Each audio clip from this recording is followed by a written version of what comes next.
Good evening, everybody. Good evening to those in the gallery and to those watching at home, councillors and staff. Welcome to tonight's ordinary meeting of council on the 10th of December 2025, and I declare this meeting open at 6 p.m. The City of Swan acknowledges the traditional custodians of this region, the Whadjuk people of the Noongar Nation, and their continuing connection to the land, waters and community. I pay my respects to elders past, present and their descendants and emerging. The terms and conditions of entry into this meeting are posted on the door as you enter. Please ensure that you have read them prior to attending this meeting and please abide by them. Attendance and apologies. We have council members in attendance. We have Councillor Miles attending online electronically, and we have, we've got Councillor Prodovnik should be here very shortly, and I think that's it. Yeah. So we move on to disclosure of financial proximity interests and interests affecting impartiality. We have the following declarations. Councillor Aringo declared an impartiality interest in item 14.3.2, proposed amendment to DA 86/2025, which is the signage. Modified condition number 6 of approval, lot 801, number 380, Great Eastern Highway, Woodbridge, DA 86/2025A, as she holds a Revo Fitness full gym membership. Are there any councillors that need to submit a declaration of interest? If there is, if you could just hand them up, please. And I also have 3 here. So I have a disclosure of interest from Councillor Henderson, and that's item 14.3.3, proposed lot 96 Henley Brook local structure plan. I also have Councillor Catalano for item number 16.1, which is the sale of lot 9509 Junction Parade. And I have one from Councillor Howlett for item number 16.1, which is the sale of lot 9509 number 20 Midland Junction Parade. If you do have one, please hand that up during the meeting to the CEO. Thank you.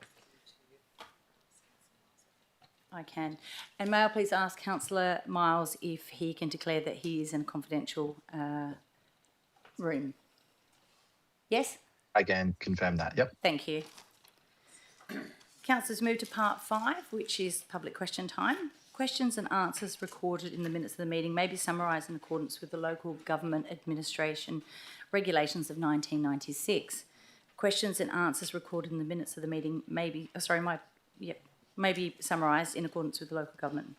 All questions received for this meeting have been answered and responded to and have been included in this schedule. All questions will be published in the minutes of this meeting. 5.1, answers to questions which were taken on notice. We had questions from Mr Richard Zawada and Mr Humphrey Bogar, and these have formed part of the agenda tonight. 5.2, questions relating to reports contained in the agenda. 5.2.1. May I have a question? I have submitted the leave of absence. Not at that part yet. Okay, shortly. So 5.2.1, which is questions of which due notices have been given. We have received questions from Ms Karen Mowat relating to item number 14.5.3, which was the rates and revenue plan and review of UV properties. These have been sent to Ms Mowat and will form part of the minutes. 5.2.2, this is questions without due notice for items in the agenda only. We have received questions from Ms Karen Mowat relating to 14.5.4, 2024-2025 annual report, and these have been sent to Ms Mowat and will form part of the minutes. We've had Ms Linda Rosetto on item 14.5.3, which was the rates and revenue plan and review of UV properties. Ms Jan Zek on items 14.3.3, which was the proposed lot 96 Henley Brook local structure plan, Swan SP 2024/4, and 14.5.3, which is the rates and revenue plan and the review of UV properties. And also Ms Anne Marie Denny, 14.3.3, which was the proposed lot for 96 Henley Brook local structure plan, Swan SP 2024/4, also registered to ask questions. Ms Rosetto, if you'd like to please come to the podium, and you may ask up to 5 questions.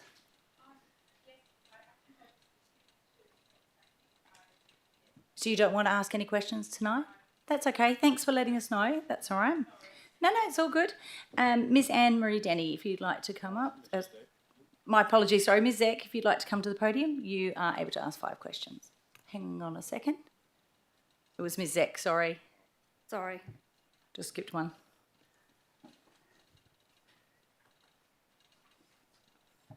Thank you. My first question is about the Lot 96 Henley Brook local structure plan, Lot 96.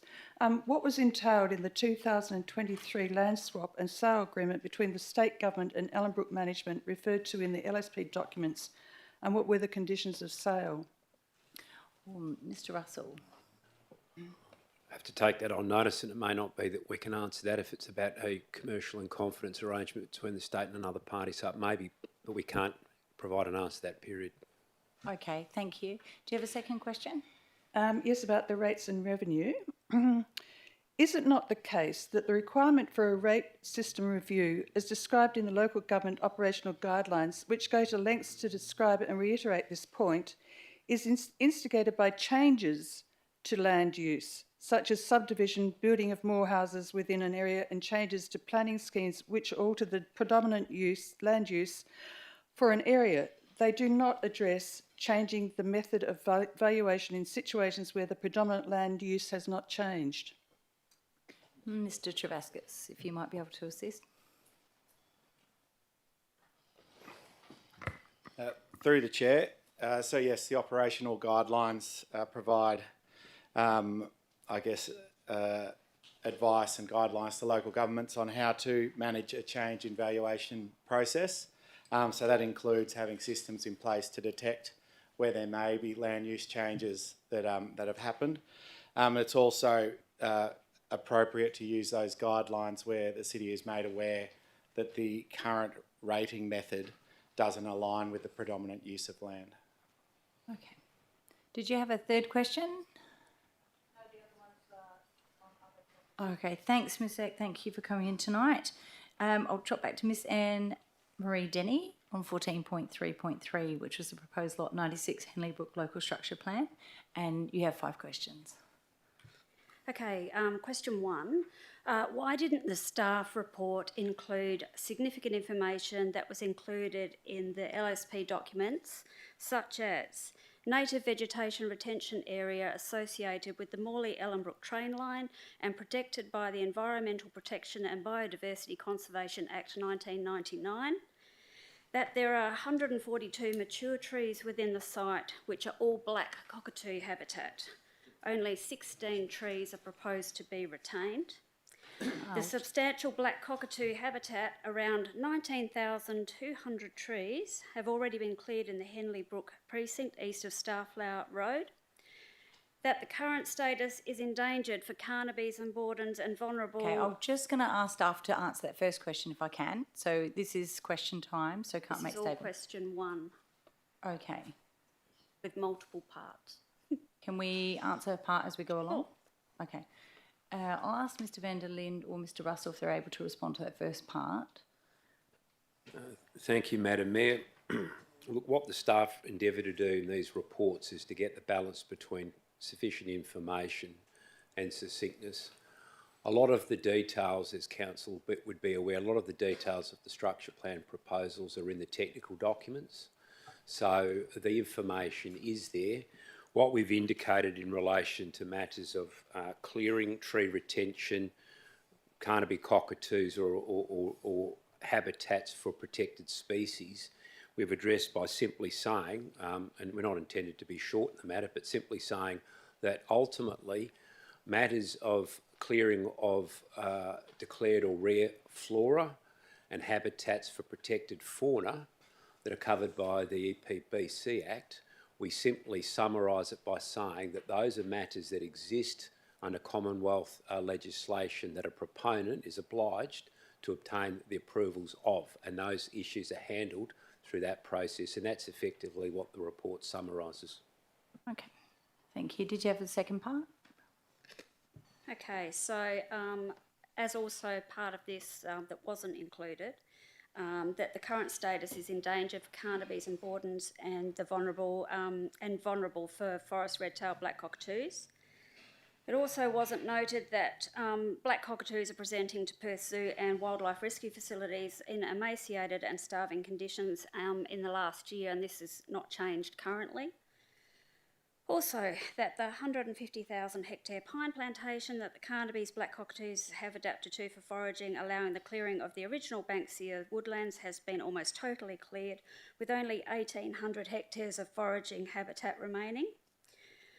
Over 7 hectares of high quality black cockatoo foraging habitat will be reduced to less than 1 hectare. Okay, so we need to form these into a bit of a shorter question for staff.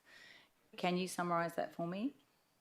It was all part of the first question, and most of it is relating to the black cockatoos. Okay, I'll give staff a chance to respond to that. Thanks. Thanks, Mr. Russell. Thank you, Madam Mayor. Look, all of this is noted and it's not been disputed, but I think the simple response to all of that is the disposition of the environmental consequences of this proposed structure plan with respect to requisite environmental approvals or issues of rare or declared flora or fauna covered by the EPBC, as I said, is noted in the report, that will be subject of a separate approval process that both the Commonwealth and the state will need to be satisfied with. And we've, as I said, my answer to the first question applies equally to the rest of the detail that's being asked here. Thank you. Did you have a third question? Actually, this will be question 2. Why hasn't the high groundwater and thin soils within Lot 96 been included in the staff report? Mr. Russell. Through you, Madam Mayor, the report talks about the urban water management plan and details in relation to drainage. So we've noted there matters of stormwater, groundwater and the rest that are generally covered in relation to the urban water management strategy or plan that is attached to the structure plan document. So we have broad comment in relation to that, and the comment effectively in relation to that is that the document has been submitted, it's been reviewed by the appropriate authorities necessary to approve it, and the comment of those authorities on that plan are noted there. Thank you. And question 3? Question 3 is, why hasn't the staff report included information regarding drainage issues that are occurring at other locations with similar hydrogeology to Lot 96 within the Southern Growth Corridor? Thank you. Mr. Russell? Thank you, Madam Mayor. We shouldn't infer simply that because other parts of the growth corridor may be experiencing drainage issues that it necessarily will be the case here. It's a case-by-case basis. As I said to the answer to the previous question, we have an urban water management strategy. We will need to have, if this goes through, subsequently urban water management plans. The city is aware of some of the issues in play, and they are not being ignored, and we're cognisant of those issues when we're looking at these detailed drainage plans, and that will continue to be the case. Thank you. A fourth question?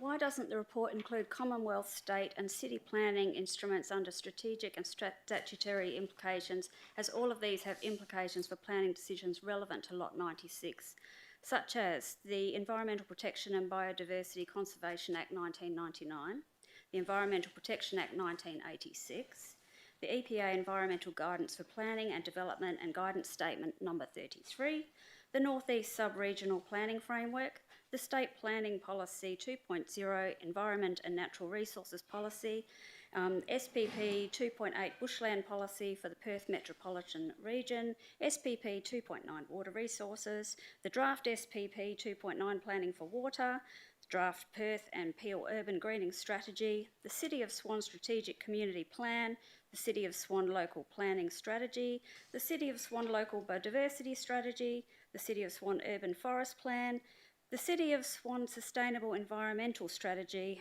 and the City of Swan Policy C104 Environmental Planning. I'll ask Mr. Russell if you're able to respond, please. Thank you, Madam Mayor. The section where we have strategic implications, we're referencing, of course, the relevant objectives of our strategic community plan, and those are in there.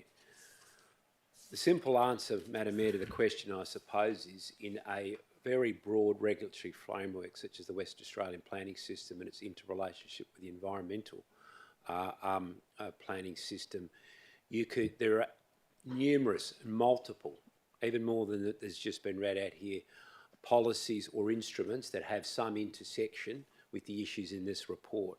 What we say is salient is not simply listing the multitude of policies, but rather to talk about the general objective and purpose of what those policies relate to, which are the issues that the report touches on. So you could do all of that, but I would suggest it has no utility or value to the Council's consideration in relation to the substantive issues to which it's got to make a recommendation to the Commission. Thank you, Mr Russell. And do you have a fifth question? Okay, so last question. Why wasn't the native vegetation retention area relating to the Morley-Ellenbrook line offset approved under the EPBC Act 1999 noted under relevant history in the report? Mr van der Linde, if you're able to assist.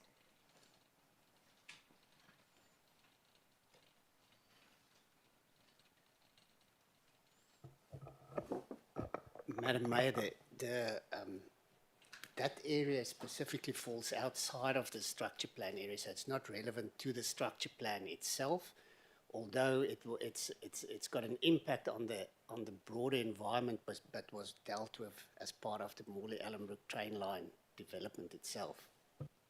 Thank you. Thank you very much for your questions tonight and for coming in. I'll ask, is there anyone in the gallery that's not registered wishing to ask a question that's relating to items in the agenda? No? Okay. So we move to 5.3, which is other questions to items not contained in the agenda. 5.3.1, which was questions of which due notice has been given. We received questions from Mr Harry Gratt, questions from Mr Christopher Anketel-Jones, and Ms Karen Mowat and Ms Janzek. And these have been sent to them and will form part of the minutes.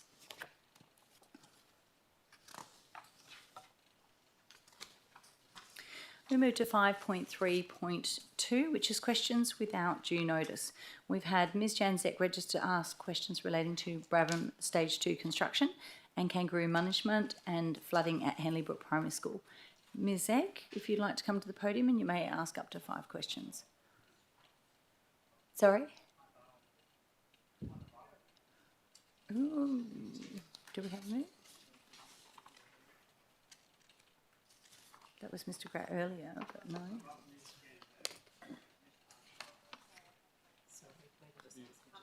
Oh, sorry. So we've got received questions from Mr Harry Gratt there, but not... I'll just check. Okay, well, we have Ms Janzek and we also have... Would you like to introduce yourself, please? And you can ask up to 5 questions. My first question is, it's nearly 5 years ago that the Council adopted a motion to conduct traffic modelling study about the need of the planned Henley Brook Avenue. We still have not received it. The City answers will be, we have conducted traffic modelling and we have made it available to the public. That's correct. However, that is a mesoscopic modelling study which is supposed to be based on a macroscopic modelling. It's like the City getting a detailed interior design done before the architect has designed the building. In other words, a traffic modelling is carried out by the City of Swan is based on assumptions that have not been tested by macroscopic modelling. My question is, when will the City of Swan present the public with the results of the macroscopic study? That's a good question. Thank you. I'll ask Mr Van der Linde. Madam Mayor, I remember that the traffic studies that were done was shared in a meeting with the Ratepayers Association at some point in time. But I think that was probably the lower level By the studies GDH, that were done at the time. GDH consultants? Or whatever, that is a mesoscopic. That was the mesoscopic, so that was shared. So no, that was shared, that's right. They even put very clearly in their documentation, in their report, that it is a mesoscopic. that's right. So that has to be based on a macroscopic, and I'm still waiting for the macroscopic. Madam Mayor, we'll take that question. Thank you on very much. notice. Do you have a second question? Yes. The answer to my question at the November meeting, where does the dewatering goes when it is not pumped in St Leonard's Creek, was answered by the city. That water is pumped in a temporary water basins and not in the creek. That the water basins are appropriate sizes, otherwise they cannot be used and the contractors are not allowed to pump things. Now, it's December. The water is still running in St Leonard's Creek. It's about 30 centimetres higher than in the years I have known it. By the way, there's not enough rainfall to justify that. The level a week ago is exactly the same level as now. So, and we have had no rain there. So, also there's photographic evidence of basins being overflowing. The city knows the size, so they know also how much water can be pumped in the basin. So, I've just in today's agenda that says that they will be monitoring it, but can they explain why there is so much water in St Leonard's Creek? I'll ask Mr McPherson, but he may have to take this on notice.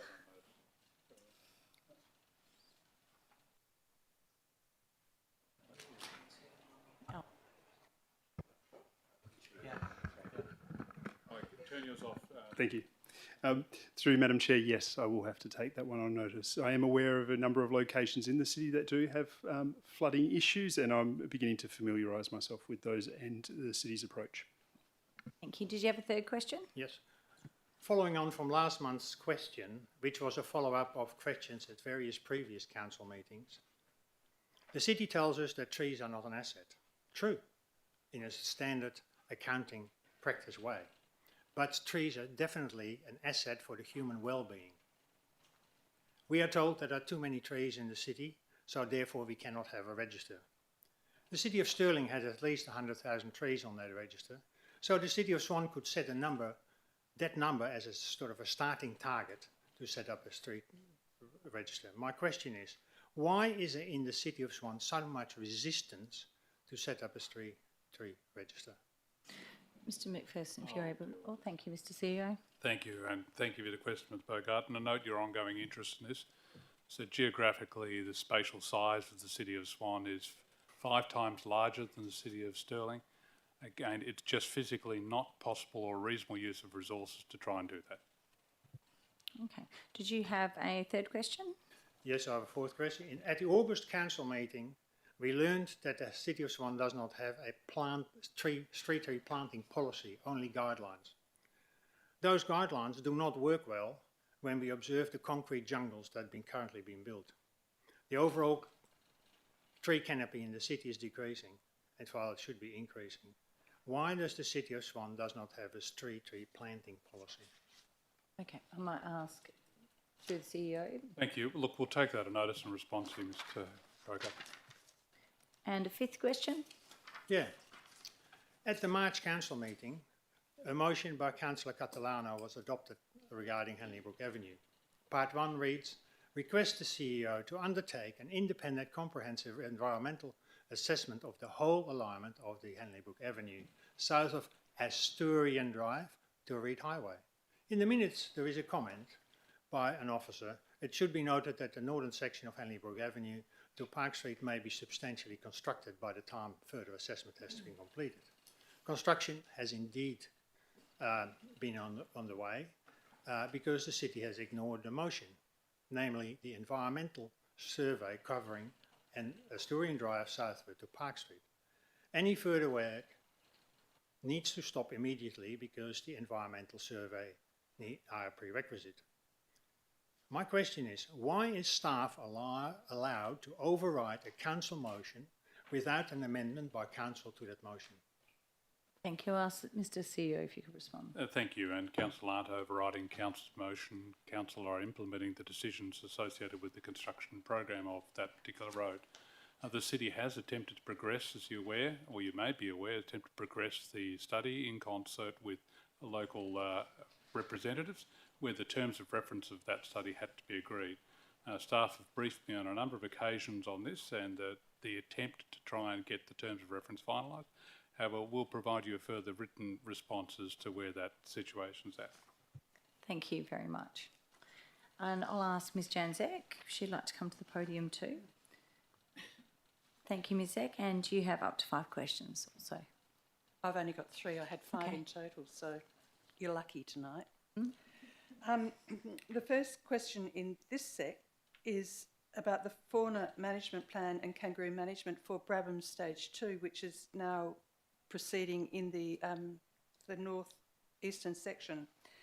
My question on notice referred to the Brabham Stage 2 development and was, in 2022, the LSP contained a directive that the developer, Pete, prepare a fauna management plan to include kangaroo management, amongst other matters, in consultation with DBCA and submitted to the City of Swan. Has this policy been submitted, and what actions does it contain with regards to the kangaroo management? The answer given did not specifically answer the second part of my question, what actions does it contain and with regards to kangaroo management? The circuitous response from staff regarding licensing requirements of the Biodiversity Conservation Act does not address this question or provide the actions that would support a fauna management plan. Licensing requirements don't address the other requirements, namely the requirement for a fauna spotter during clearing and checking hollows prior to clearing. As the city was required to approve the management plan, staff should be aware of its contents.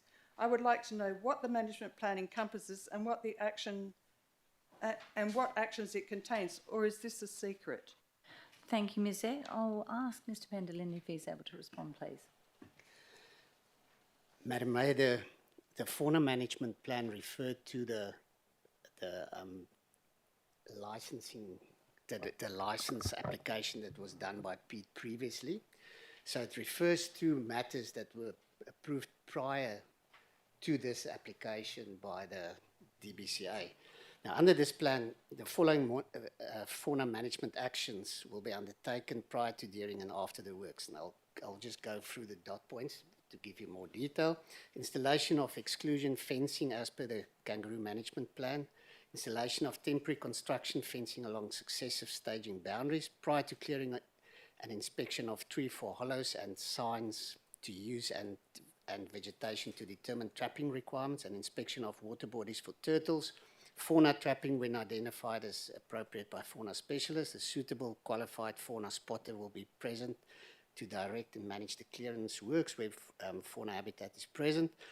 A post-clearing assessment of any tree hollows is accessible from felled trees. Maintenance of site in a clean and tidy manner to ensure that feral and other fauna species are not attracted to site. And regular monitoring of exclusion fencing to ensure that fauna are not re-entering the site. Those are matters that were included in the plan. Thank you. Did you have a second question? On that one I do. So who's overseeing that? Mr. Penderlin? It's the responsibility of DBCA to oversee their licensing requirements. Okay. Did you have another question? I do. The Brabham Stage 2 Implementation Plan notes wetland UFI 8804, also known as Penage Wetland, will be reclassified by the DBCA from a resource enhancement wetland to a conservation wetland. The WAPC schedule of modifications required the following amendment to the Brabham Stage 2 LSP.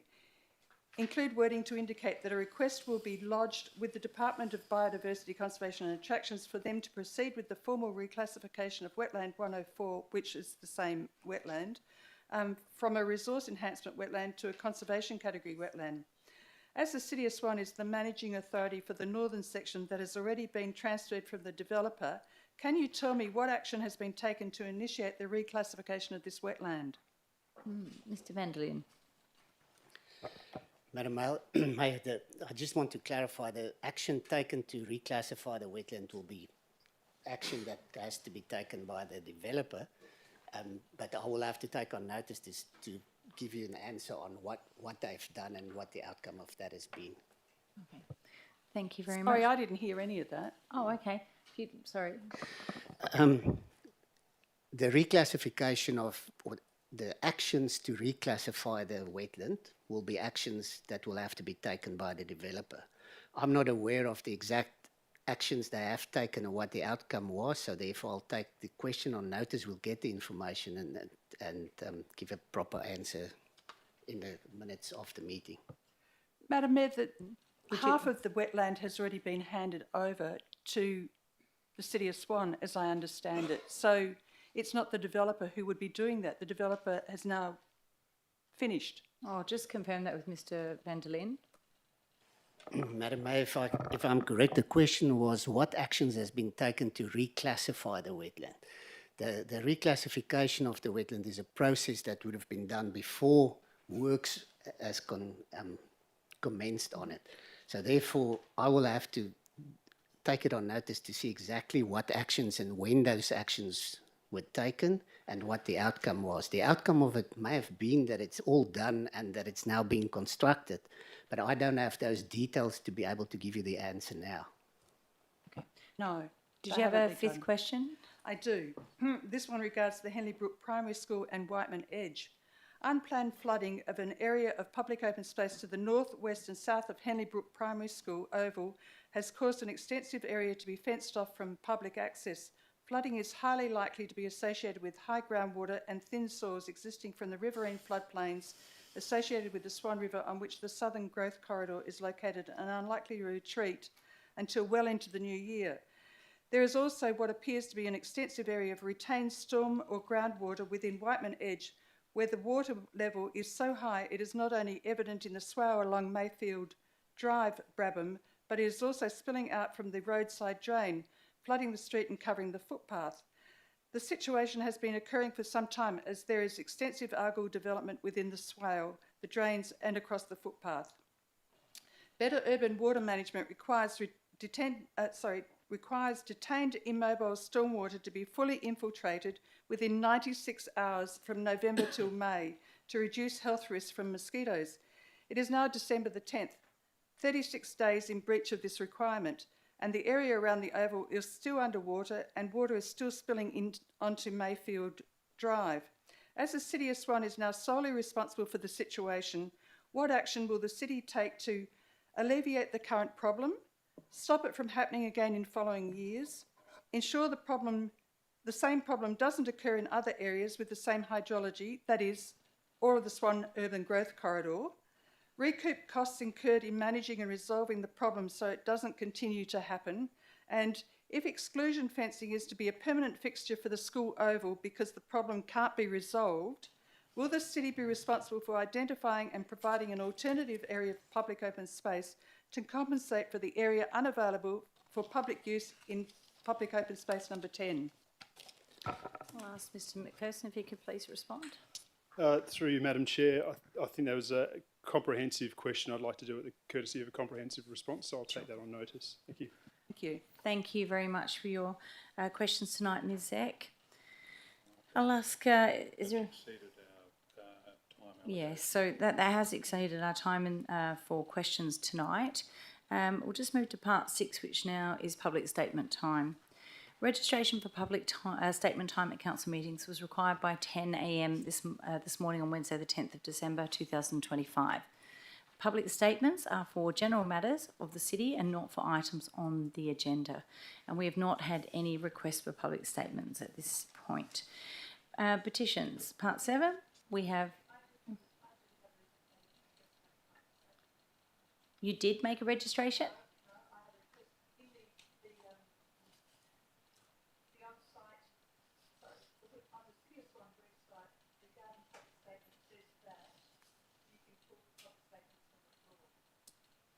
Mr CEO?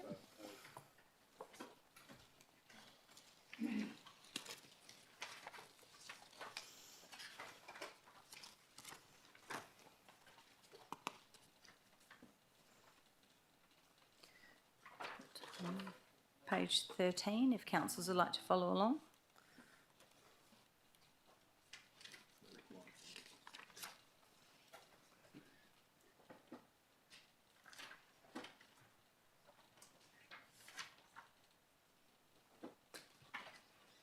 So, is this what it says here, Madam Mayor, do how you requested? And that doesn't say anything about doing it before. How do I request? So on the public statement time policy sheet, it says, do I need to make a request to make a public statement? Yes, if you would like to make a public statement, register your request, including a brief summary of the subject or your public statement by 10 a.m. on the day of the council meeting. So I'm happy... On my sheet, this is all I have at this stage. Okay, I'm happy to look at that for the next meeting, but at this stage, this is what I've gone by, which is policy. I'm happy to give you a copy of this one, and we'll also have stage. Question. Councillor Johnson.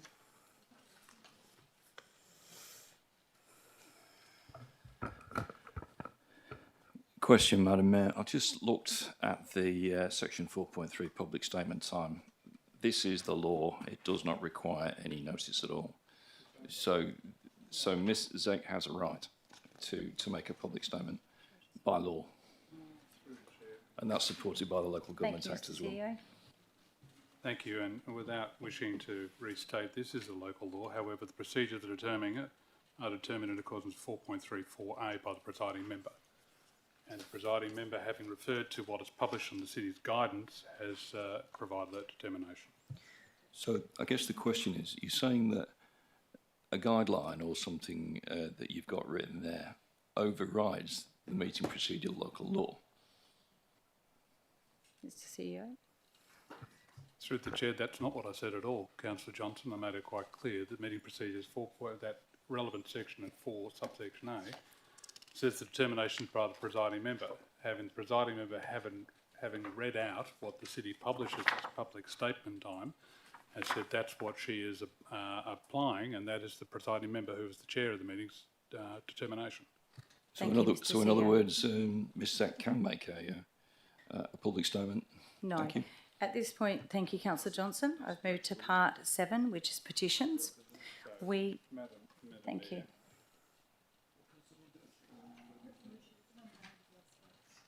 So I'll just come back. There's one further provision in here. Okay.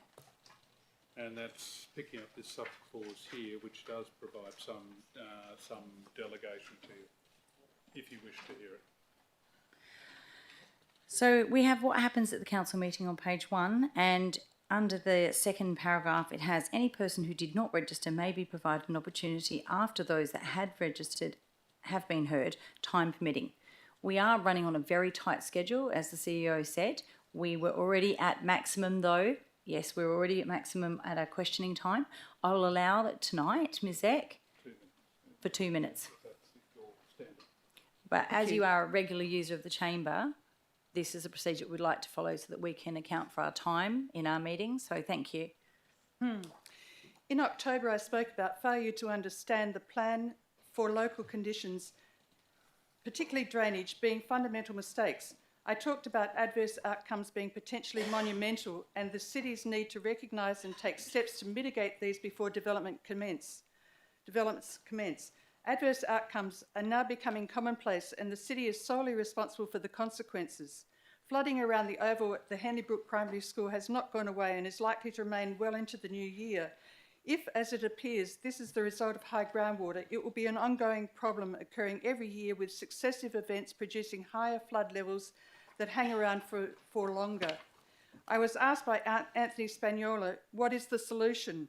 My reply, I don't have the faintest idea, but it will be extremely expensive and an enormous headache. Yesterday I was alerted to the drainage problem in Whiteman Edge, where discharge was supposed to end up in Horse Swamp, is spilling out on the street drains, flooding the road and footpath. The swale along Mayfield Drive is full and growing a thick coating of algae.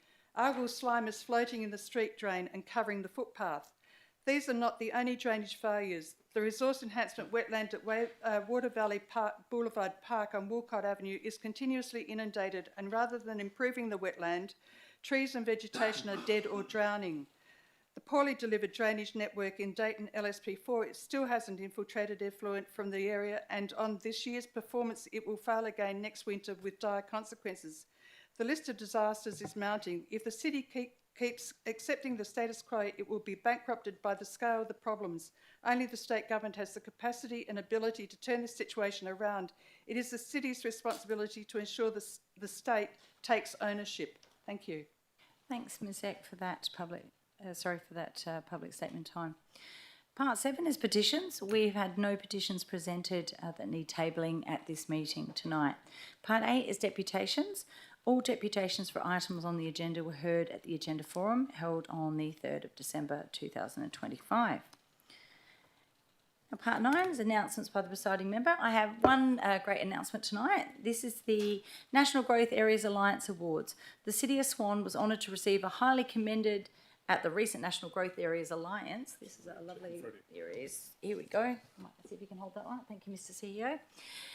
So this is the award that was granted to us at the ceremony in Canberra, just under a fortnight ago now, under the Strategic Foresight and Innovation category. So the city submitted our Community Futures Blueprint, which guides how the City of Swan plans and advocates for sustainable, people-focused communities in high growth areas, which the City of Swan is. It identifies the priority projects across health, education, emergency services, and community facilities. It embodies our vision for a thriving and sustainable and inclusive future. So thank you to our strategic planning and marketing and communications and advocacy teams for all their hard work, and also to all the winners from the other councils across Australia who were also with us. We move to part 10, which is leave of absence. We have Councillor Carr from the 11th of February 2025 until the 25th of February, thank you, 2025 inclusive. And I also have Councillor Congerton on leave from 16th of the 12th 25 to the 25th of the 12th 25, the 28th of the 1st 26 to the 4th of the 2nd 26, 9th of the 3rd 26 to the 21st of the 3rd 26, 18th of the 5th 26 to the 24th of the 5th 26. Are there any other councillors with any leave forms there? No. I'll ask if I can please have a mover. Thank you, Councillor Henderson, and a seconder, Councillor Deputy Mayor, thank you very much. Is there anyone against? No, that's carried. That brings us to part 11, which is confirmation of minutes. So 11.1 is the confirmation of minutes of the ordinary meeting of council held on the 12th of November 2025. Could I please have a mover? Thank you, Councillor Bowman, and a seconder. Thank you, Councillor Ringo. And is there anyone against? No, that's carried. So part 12, this is business left over from previous meetings, if adjourned, and there was none. Part 13, which is adoption of the recommendations contained in items that are not withdrawn. So for the benefit of the community members observing the meeting, the council uses an en bloc method of decision making. So this means that the agenda items where council supports the officer recommendation are debated separately. One vote is taken on all of the items, and the officer recommendation is therefore the decision of the council. The following items have not been withdrawn for individual consideration and will be dealt with via the en bloc method. Therefore, the officer recommendation will be the decision of council. 14.1.1, which is the draft policy privacy. 14.1.2, which is the Audit, Risk and Improvement Committee meeting dates of 2026. 14.5.1, which is the Financial Management Report for the period ending 31st of October 2025. 14.5.5, which is the Annual Investment Strategy and Portfolio Review from 2024 to 2025. 16.2, which is the Citizen of the Year for 2026. And 16.3, which is the mandated ministerial reporting of audit finding. Could I please have a mover? I'm happy to move all of them except for 14.5.1. Okay. Now we'll put that. We need to put that to the vote then. If we withdraw one. The seconder. Thank you, Councillor Howlett. Is there anyone against? No, that's carried. So we move to part 14. Reports withdrawn for debate for absolute majority vote required.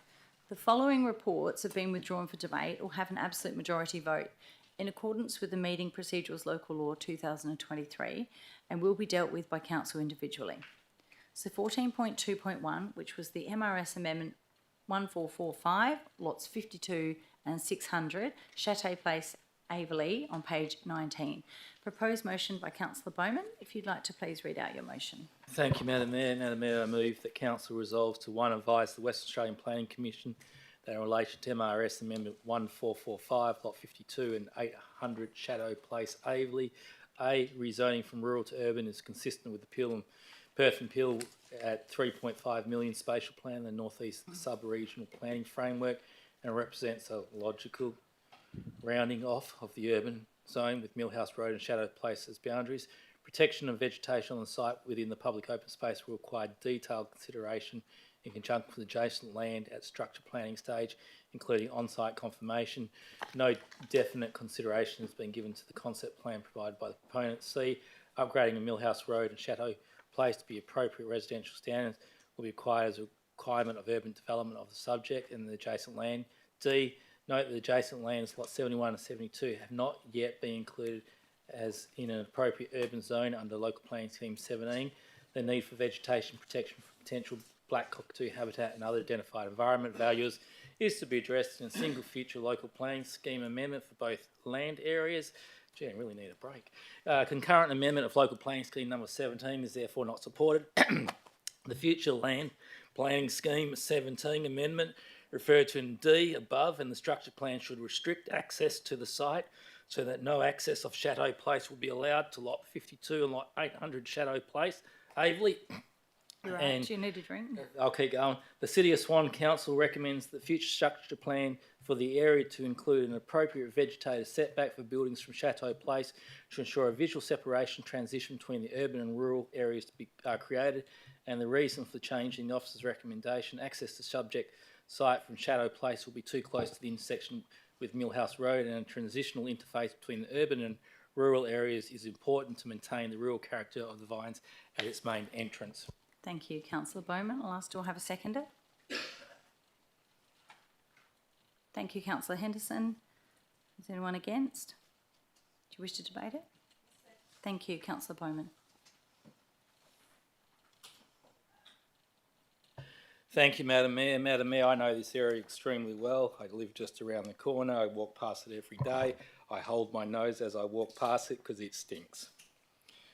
It stinks because less than 150 metres away from there is what we call a sewage farm, and the sewage farm smells, and a lot of people smell it and complain, and nothing's been done. The good thing, Madam Mayor, is there's nice green grass even at this time of summer because obviously something's leaking. Madam Mayor, it doesn't matter what we say. Department of Planning, the Minister, go and does whatever they want. Madam Mayor, this is fairly average, my terminology, crap land that's been cleared many, many years ago. But Madam Mayor, two things. Shadow Place is a local road and it shouldn't have any access off of there. The other thing, Madam Mayor, is on one side of Chateau is your rural. It's 2.5 acres, 1 hectare. And on the other side, where these two blocks were, it used to be the good old farmland, and probably 5 years ago, a couple of bit of it got hived off. They sold it, I believe, with a bit of a restriction or a covenant or whatever it is on their block to say, don't complain if it smells because you're near a sewage farm. So, Madam Mayor, there's just those two changes in there that I'm recommending. People in the Vines have supported that, and hopefully those trees along Chateau that have been replaced for the 5th time now get a bit of water, otherwise we'll be planting them again. Thank you, Councillor Bowman. I'll ask Councillor Henderson as the seconder. Briefly, Madam Mayor, simply the Minister will decide what's going to happen here ultimately, and I think this tidies up the recommendation to improve some of the matters that need to be dealt with, so I support it. Thank you, Councillor Henderson. I'll ask, does anyone like to speak against the motion? Councillor Catalano. Yes, well, I disagree. I think it does matter what we say, and I think we need to say it.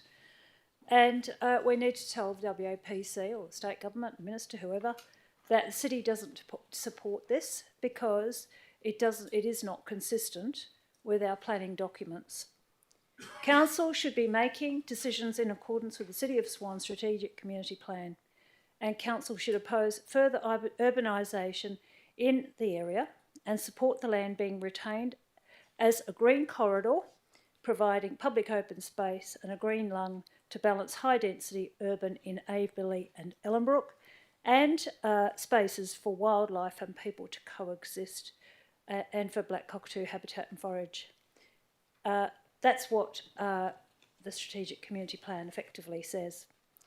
Page 4, the strategic community plan states it's our key long-term planning document. It sets out the city's vision, goals and objectives for the next 10 years, guiding decisions, resource allocation and future projects. It's developed in close consultation with the community to ensure that it reflects what the community needs and expects and aspires to.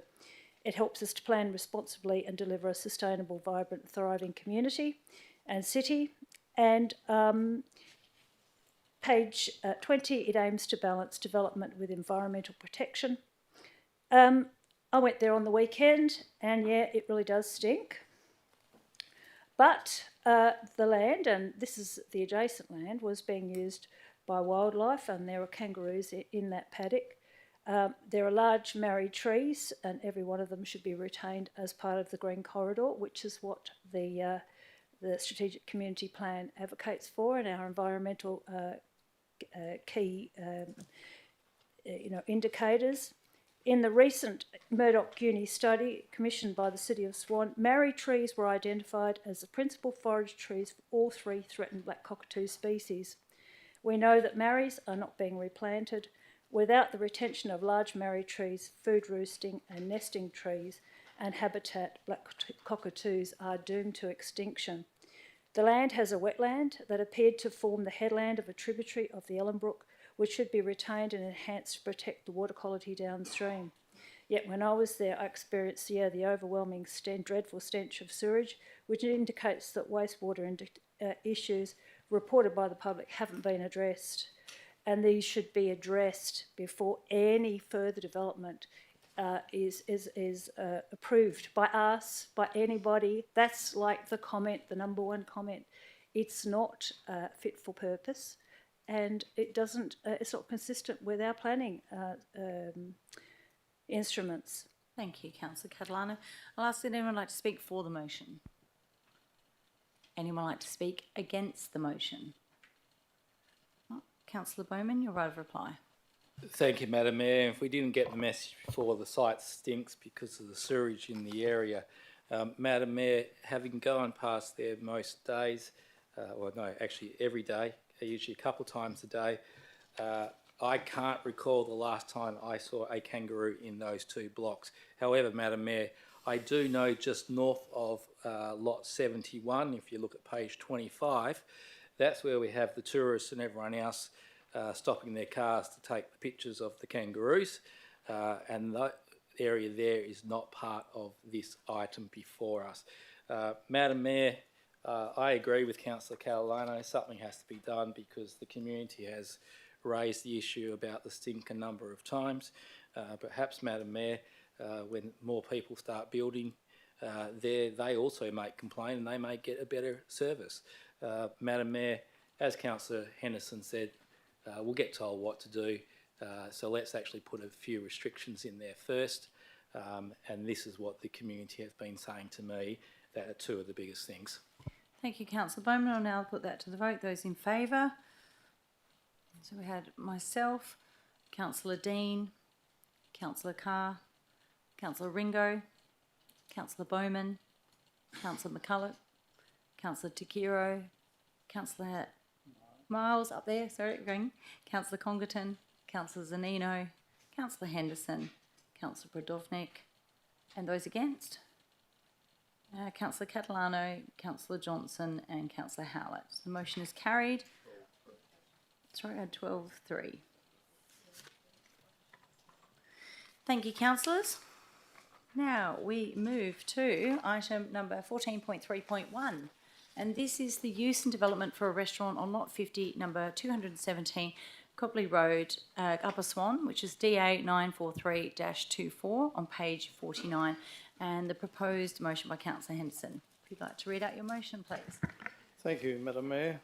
I move that Council resolve to 1. Refuse to grant approval for the proposed restaurant. Capacity increase at lot 50, number 217 Copley Road, Upper Swan, on the basis that the application has not A. satisfactorily demonstrate mitigation of adverse impacts on the rural amenity of abutting residences by way of management of dust generation from access and parking areas close to shared shared property boundaries and management of noise by patron behaviour, that is, speaking and closing doors softly required. B, satisfactorily demonstrated that the Copley Road is adequate to accommodate bus traffic generated by the restaurant. C, satisfactorily demonstrated that the risk of bushfire to the operation of the restaurant can be appropriately managed through a bushfire management plan and bushfire emergency plan. And the reasons are contained in the motion. Thank you. Thank you, Councillor Henderson. Do I have a seconder? Councillor Bowman? Is anyone against? It's carried. Just checking.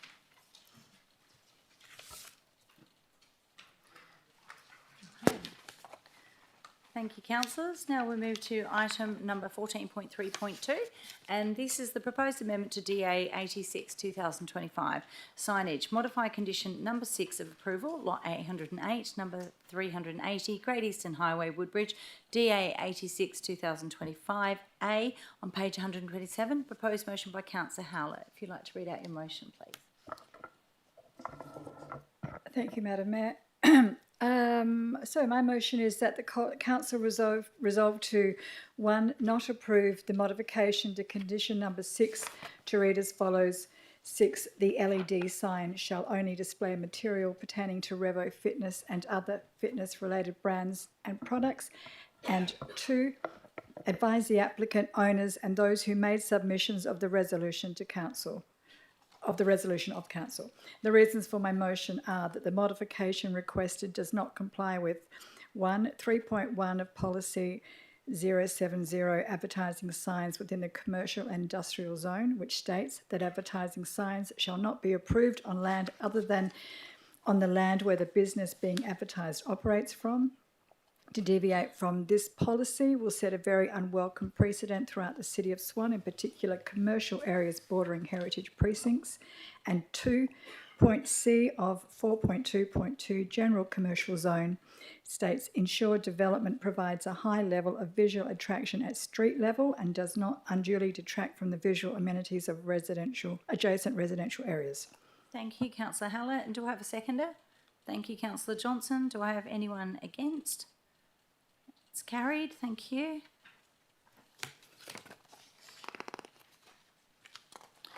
And we move to 14.3.3, and this is the proposed lot for 96 Henley Brook Local Structure Plan, Swan SP 2024/4 on page 146, and a proposed motion by Councillor Catalano. If you'd like to read out your motion, please. Thank you. That council resolves to 1, recommend to the Western Australian Planning Commission that the proposed lot 90 Henley Brook Local Structure Plan not be approved. 2, advise the WAPC, the applicant, landowner and the submitters of the council's decision. Reasons for the motion. 1, council has already refused urban zoning for this land on March 2024. 2, the land was carved from Whiteman Park and still contains beautiful examples of magnificent and old Marri, Corymbia calophylla, Jarrah, Eucalyptus marginata and paperbarks Melaleuca priceana.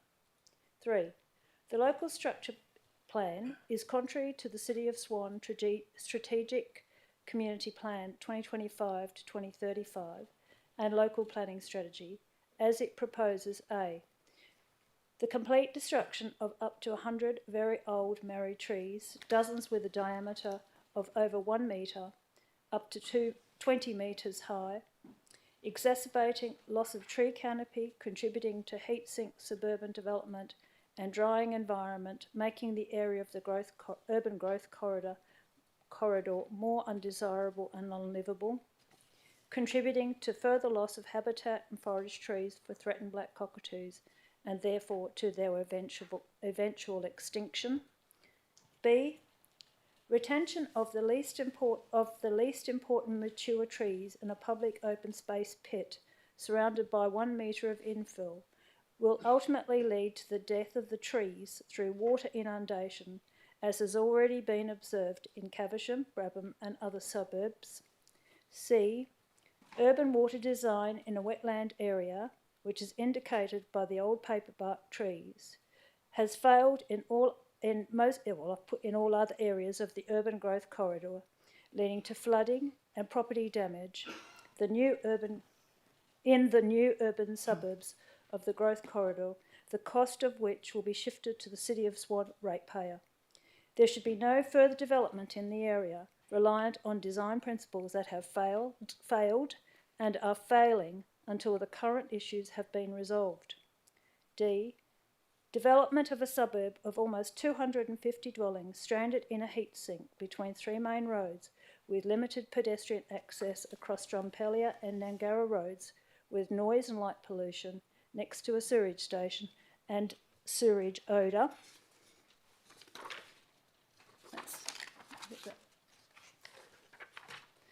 4. Future generations, in accordance with the City of Swan's Strategic Community Plan 2025-26 and local planning strategy. Maybe that's not quite right. One second. That might be protection of the environment for future generations. I don't have my original notes with me. So can you just go back to 4? Protection of the environment. That doesn't make sense right now. Protection of the environment. Yes, for future generations.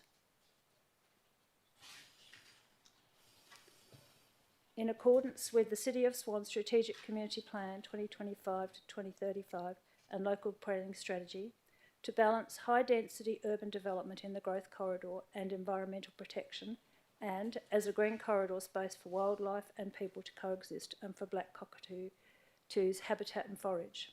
5. The City of Swan should not be responsible or be liable for future damages and failings of development pursuant to this local structure plan, which are not consistent with its own planning instruments, including the City of Swan Strategic Community Plan,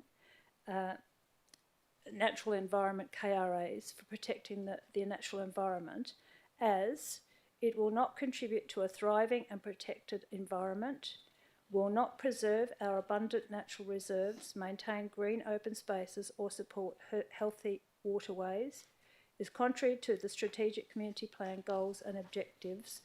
N 1.1, enhance, preserve and protect local biodiversity and natural ecosystems. N 1.2, preserve our waterways by enhancing the surrounding natural areas. And 1.3, and increase and advocate for urban canopy and green corridors. B. City of Swan's local planning strategy, which identifies Principle 1, protect the city's natural resources, provide responsible environmental management and manage impacts of climate change. Biodiversity protection, retention and enhancement of the city's urban forest, which represents a significant challenge that threatens both the city's biodiversity and livability objectives. Water management, which acknowledges issues and constraints with water management to include development in wet landscape and stormwater management, and need to manage groundwater dependent ecosystems and groundwater abstraction in relation to water levels and water quality to protect these ecosystems.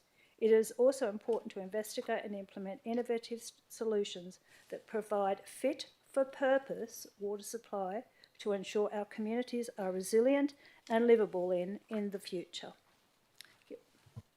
Thank you, Councillor Catalano. I'll just also remind councillors that in the event that this motion is lost, I will need a councillor to foreshadow the officer's recommendation. I'll ask for a seconder. Councillor Bowman, thank you. Is there anyone against? That would be myself, thank you. And no, I don't. Thank you. So those in favour? I wish to debate it. Beg your pardon? I wish to debate it. Thank you. I'd already called it, so Don't think so, Madam Mayor. You've been I a bit began too to call fast. the names, so I wish to debate it. I don't think you gave us the opportunity to debate it. And I didn't wish to debate it, and then I began to call the names. I think it's just a matter of reasonableness. Just one moment, thanks, Councillor Johnson.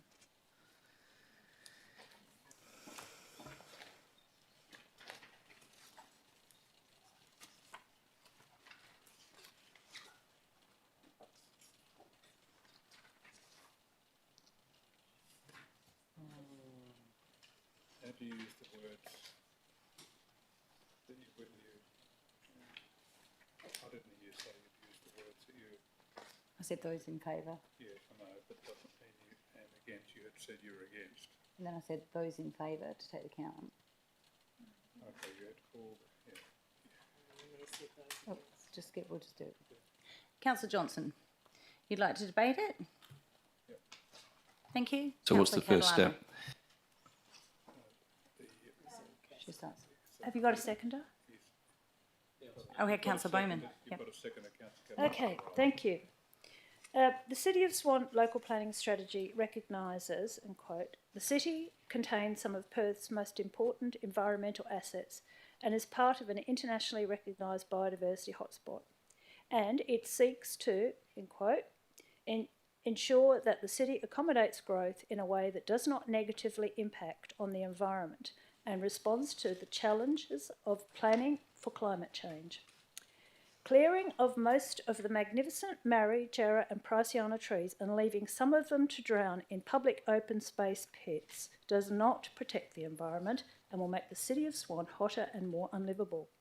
Clearing of Marri trees further threatens the extinction of black cockatoos, as was identified in the recent Murdoch Uni study commissioned by the City of Swan. Marri trees are the principal forage trees for all three threatened black cockatoo species. We know that Marris are not being replanted. The structure plan proposes the planting of weed species, including spotted gums, instead, without the retention of large mature Marri food roosting, nesting and habitat trees, such as these Marri trees in particular. Black cockatoos are doomed to extinction. When I was there this weekend, I saw black cockatoos in the trees and I saw hundreds of quenda diggings. To be consistent with the City of Swan strategic community plan, the land is better suited as a green corridor with all the remnant trees to be retained, providing passive open space for residents and a green lung to balance high density urban in the growth corridor, and as a green nature corridor linking Whiteman Park to the Swan River and Swan Valley and to the Vines, spaces for wildlife and people to coexist and for black cockatoo habitat and forage. This local structure plan will exacerbate the already existing drainage problems that we've heard about tonight because of the high water table and the thin sandy soils. It's clay underneath. And clay absorbs water and then it has to drain somewhere. And where we've already heard this week and seen the images about the water draining into a moat or a pit around Henley Brook School, and also reports about water overflowing onto the swales and onto Mayfield Drive and Brabham at this time of the year when there hasn't been any rain. That's because the water is still in the clay soils and it hasn't been able to drain. So much for these urban drainage systems that have failed in these other suburbs, and yet the same systems are being proposed in this local structure plan.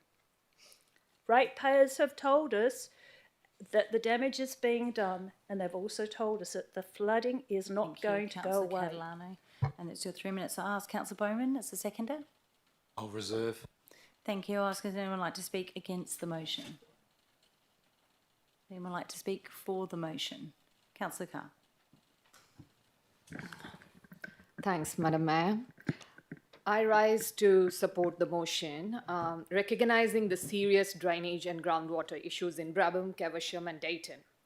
Firstly, it's important to recognise that this area is naturally a wetland. Wetlands are highly sensitive to urban development, and attempts to implement urban water designs in these areas have consistently failed throughout the urban growth corridor.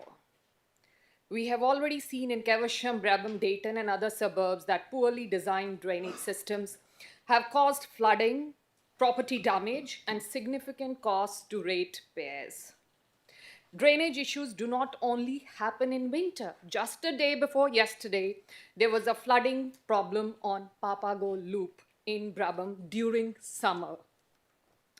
This shows the problem is ongoing and urgent. The city must first fix existing failures left by developers and learn from past mistakes before approving new developments. I'm deeply concerned that the independent hydrologist report is taking so long. Temporary pumps to deal with flooding are just a band-aid, not a solution. Approving proposed structural plan would place another 250 homes on land which is already prone to drainage failures and push future risks and costs onto ratepayers. When Henley Brook wetlands are compromised, water has nowhere to go, spilling into surrounding suburbs, causing flooding and drainage in Brabham, Dayton, and Caversham. Endorsing this plan would simply shift the burden onto the City of Swan and its residents, leaving ratepayers to bear the cost of preventable problems. For the safety of our community, our environment, and our homes, we cannot repeat past mistakes. I urge Council to prioritize truly sustainable development and commit to permanent engineered drainage solutions. We cannot continue approving developments that simply repeat the same failures we are already battling across our suburbs. Our community deserves better, and it is our responsibility to prevent these mistakes, not multiply them. Thank you.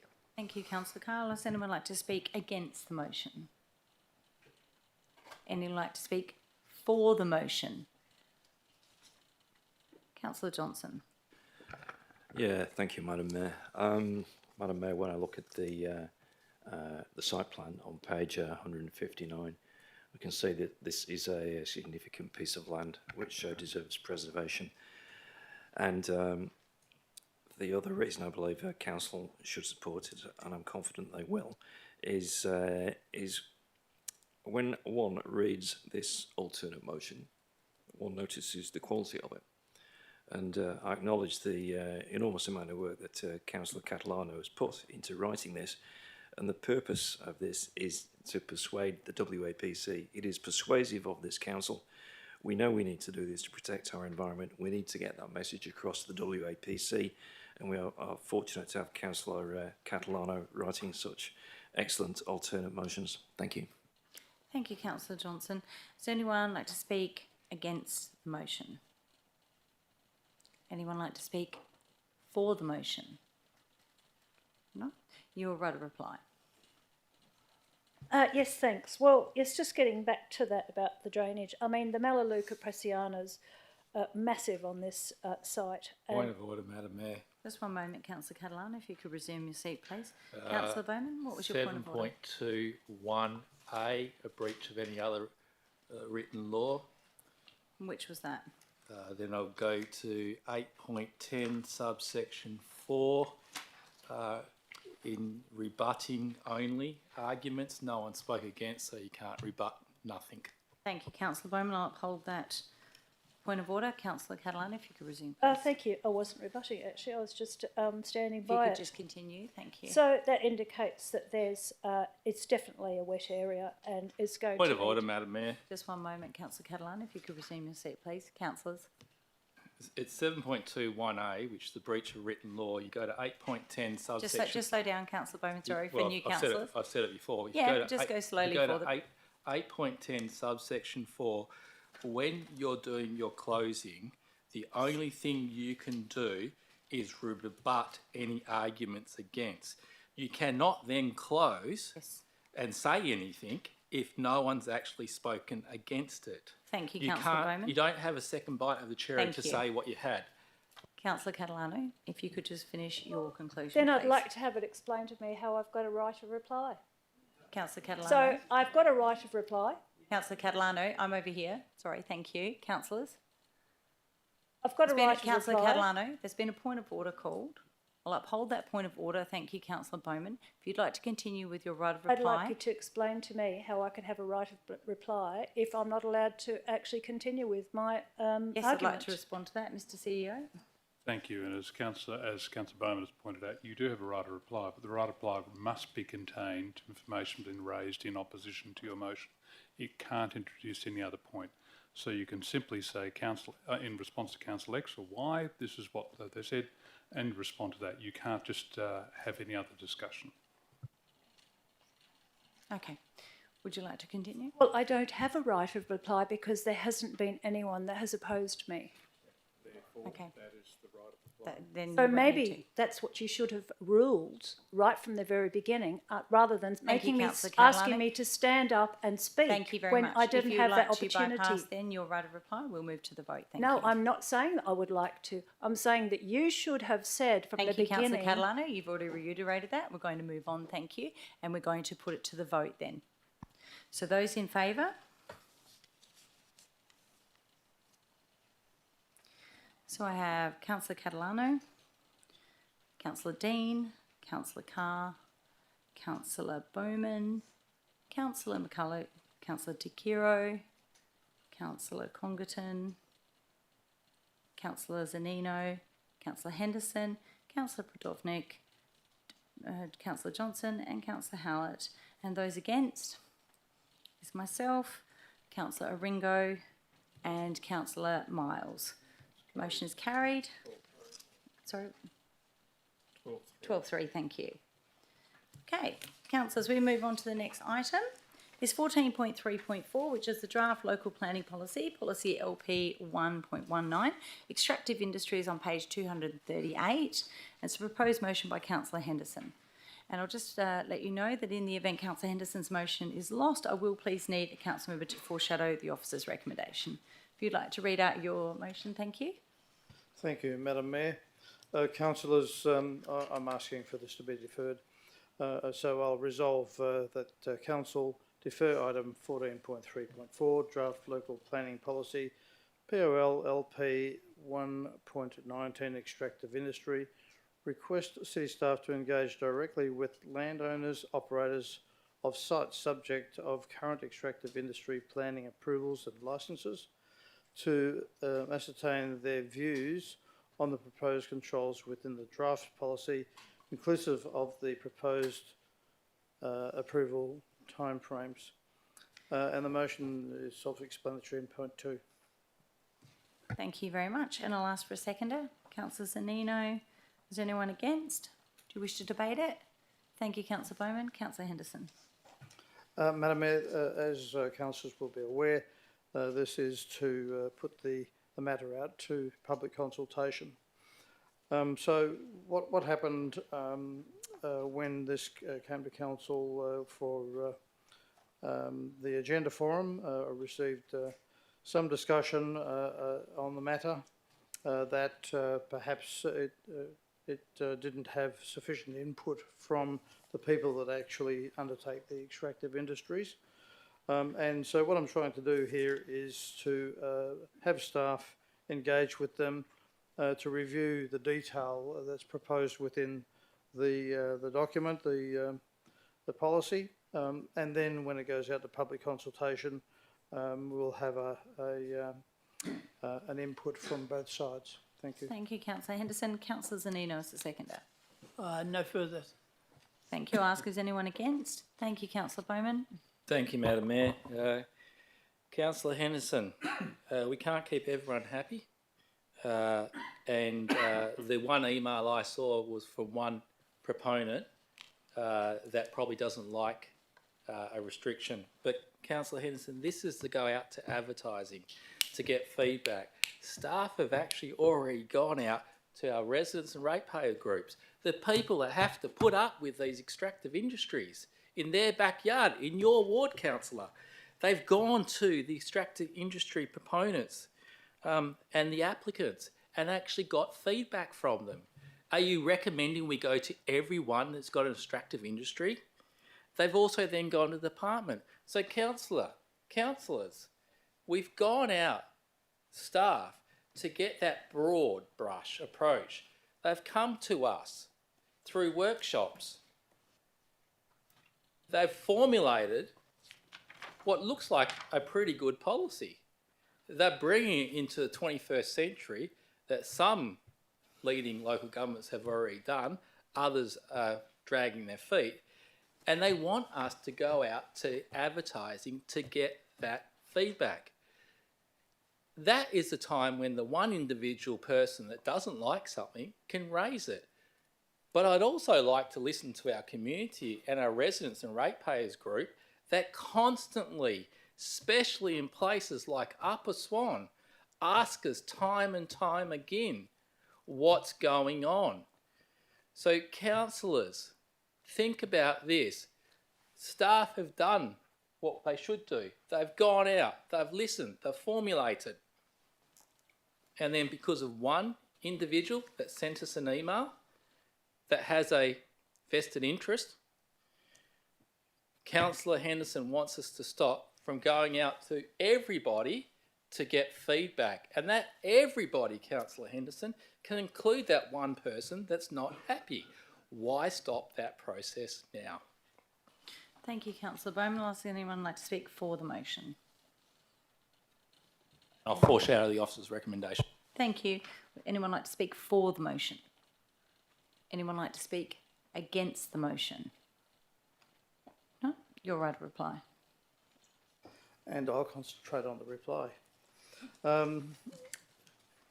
Very passionate, Councillor Bowman, but you make an assumption that there was just one. Well, indeed, there's more than one. So the point is that where the community was very engaged with this, indeed, they have come up with a policy that will be perhaps 2025 onwards, rather than the old ways of dig a hole, make a pile of dust and go away. The point is we do need to have a balance in this, and that's what I'm seeking here, giving an opportunity for others to have their input, to have something that works for everyone, not just the community, as you're suggesting. And yes, indeed, it is in my ward, Councillor Bowman, but I'll make a point about resource. Resource is one of those things that we do need across the board. So I do believe we need to just simply take a break on this. No urgency. In doing so, we can give everyone an opportunity to have their say.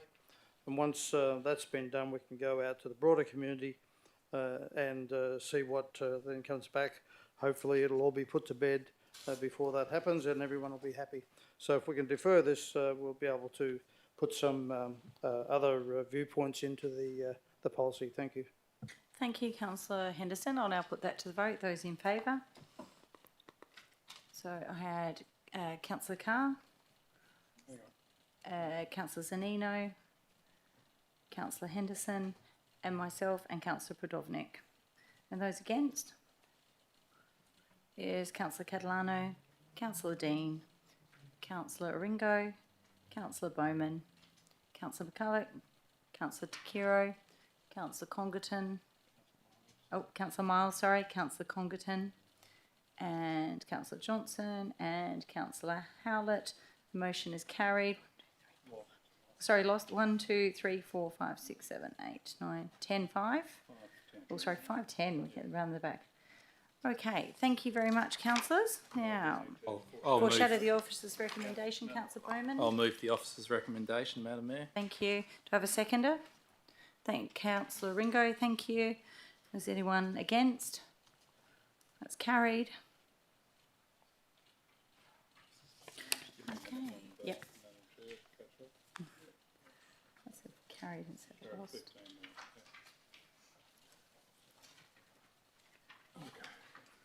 Okay, councillors, we move to 14.5.3, rates and revenue plan and review of the UV properties, page 300. Oh, we're going back. Was withdrawn. The 14.5.1, the financials were withdrawn. So we're going to 14. Yeah.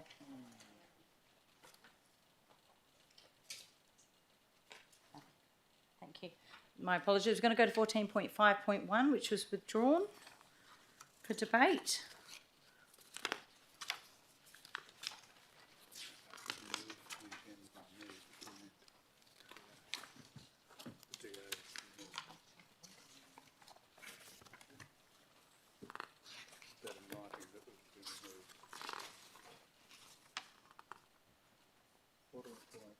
Five point one. Need to move her in a second because we're drawn for questions by councillor Farmer Thank you. So I'll ask for a mover. for the monthly financial report. For the monthly financial report. Mover. Thank you, Councillor Zanino, and a seconder. Councillor Johnson. Is there anyone against? Do you wish to debate it? Thank you, Councillor Bowman. Through the chair, just to note that under the regulations, the only thing you're doing is receiving the report. You're not actually accepting the report. Okay, no touch to that. Just Again, advice through from the the CEO. chair, just noting through the regulations under this item, the only thing council doing is receiving the report, not actually accepting the report. So whilst you might work to debate it, the obligation is to simply present it and receive it.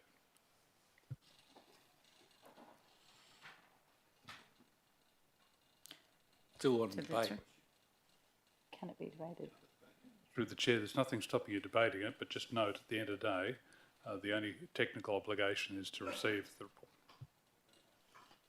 Okay. Councillor Bowman. Move the first, Councillor Zanino. Councillor Zanino, my apologies. You're the seconder. Madam Mayor, I reserve my right. Thank you. No? Not in the second. Hey?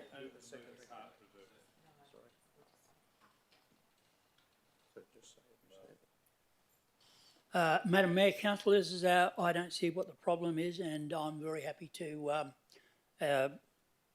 move this for receival. Thank you. Thank you. So seconder, Councillor Johnson. I'll reserve my right. I've never done that before. Councillor Bowman. Is anyone against? Thank you, Madam Mayor. Madam Mayor, I'm aware that we're only receiving and noting the financials, but it's hard to note and receive the financials when I don't think they're accurate. And when I get information at 4:26 p.m. today about questions. Madam Mayor, the question that I raised previously was the light fleet. $90,000 that went to $435,000. And we changed that in the November budget adjustments. And you'll recall, Madam Mayor, that I added on another recommendation in that in future we have workshops. Because, Madam Mayor, I don't think everyone was fully across what was being changed. And Madam Mayor, at 4:26 p.m. today, councillors got the additional information. And let me read it out because I've got a minute 57. You approved a budget adjustment increasing the budget to 435, hence the reason I've asked for the workshops. How did it get so wrong from 90,000 to 210 to now 435? And what additional light vehicle fleets did we not either plan for or budget or decide we've gone for the Rolls-Royce? The answer was the original budget of 90,000 included the acquisition of 2 additional new vehicles, so that's 45,000 each, for 25-26. As part of the November budget review, approval was required to increase the budget to 435, yeah, I agree with that, for an additional 5 new vehicles. We didn't know that, which were identified by officers through a business case process. So this is a business case process that was done after the budget that we're responsible for. As of the 31st of October, the City acquired 2 of these vehicles for the total expenditure of $73,695. So when we go from 90 to 435, that's $340,000, which means it's $70,000 a vehicle now. Pretty expensive when we get them at a reduced rate, and the other ones are only $45,000. Please note there will be an adjustment to correct the actual expenditure reported for new light vehicle fleets, as the account 912805 MVE light vehicle fleet currently includes expenditure for replacement vehicles which have a separate allocated budget. Madam Mayor, I keep asking a few little questions every meeting about finances. And it's interesting. Numbers don't always show us what the actual thing should be. So, Madam Mayor, I'm making a stance right now. I'm making a stance that I don't want to receive, I don't want to note financial statements that I get a response at 4:26 on something that's really basic. And it's happening more and more, Madam Mayor, so now I will not be letting this go. Thank you, Councillor Bowman. Does anyone like to speak for the item? Question. Question? Seeing as I know I'm not the only councillor who works, and I was also in the twice a year meeting with the police, and then I had to drive home. So I then come here and then have my dinner. And then Sorry, I can't quite hear you, Councillor. I'm explaining that at 4:26 I was busy, and I actually can't find the email. I can find a email at 4:26, but I just would like the city to the CEO to point out what email are we supposed to be reading. This is the email that was sent late this afternoon, Councillor Bowman. Madam Mayor, with your indulgence, at 4:26 p.m. from council meetings to all council members, CC Exec Director Group Exec Assistant Philip Russell and Suad Ali. Sorry if I've got that wrong.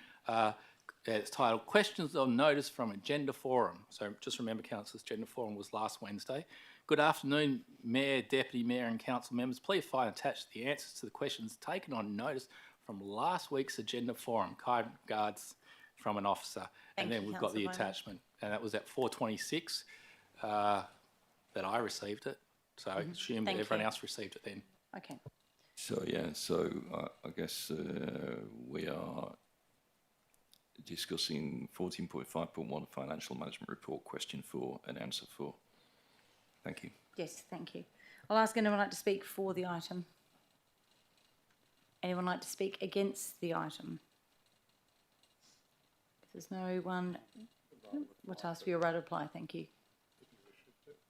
No wish of no. Thank you. Put that to the vote then. Those in favour of receiving the financial management report for the period ending 31st of October 2025. So I had Councillor Aringo, Councillor McCulloch, Councillor Takiro, Councillor Miles, Councillor Congerton, Councillor Zanino, Councillor Prodovnik and myself.